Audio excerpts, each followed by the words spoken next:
ابن جعفر قال حدثنا شعبہ عن سلمة بن كهيل قال سمعت ابا الطفيل يحدث عن ابی سریحہ، ابو سریحہ سے اور زید بن ارقم سے۔ اب یہ وہ حدیث غدیر خم ہے، دوسری حدیث امام مسلم بلائے ہیں۔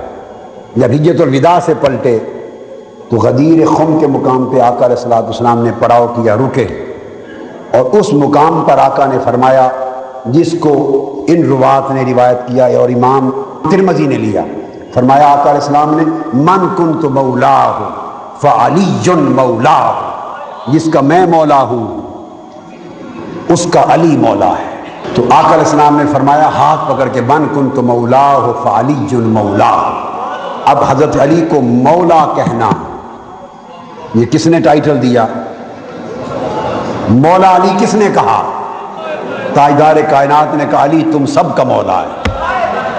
فرمایا جس کا میں مولا ہوں اس کا علی مولا ہے، جس کا میں مولا ہوں اس کا علی مولا ہے۔ جو مومن مجھے مولا مانتا ہے اسے علی کو مولا ماننا ہوگا،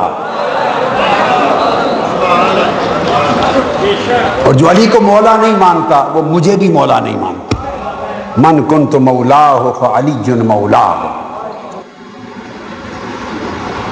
پھر یہ حدیث امام ترمذی روایت کرتے ہیں کہ میمون ابی عبداللہ، وہ بھی زید بن ارقم کے طریق سے نئی سند کے ساتھ اسی طرح عن النبی نحوہ صلی اللہ علیہ وسلم روایت کرتے ہیں، اور ابو سریحہ جو ہیں وہ حضرت حذیفہ بن اسید الغفاری ہیں، روایت کرنے والے صحابی۔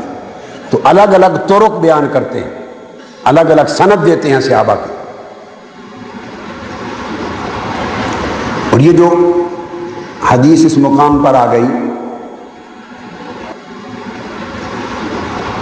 اس کو آگے چل کے میں امام احمد بن حنبل کے حوالے سے اس حدیث کے ایک مضمون کا حصہ اگلا بیان کروں گا۔ مسند احمد بن حنبل جو علامہ ابن تیمیہ کے بھی امام ہیں، اور میرے اور آپ سب کے اور کل اولیاء کے شیخ سیدنا غوث العظم شیخ عبد القادر جیلانی بھی حنبلی ہیں، ان کے بھی امام ہیں، ہمارے بھی امام ہیں، ہم سب کے امام، چاروں امام ہمارے امام ہیں، اور امام جعفر صادق، امام محمد الباقر، ان چاروں اماموں کے امام ہیں۔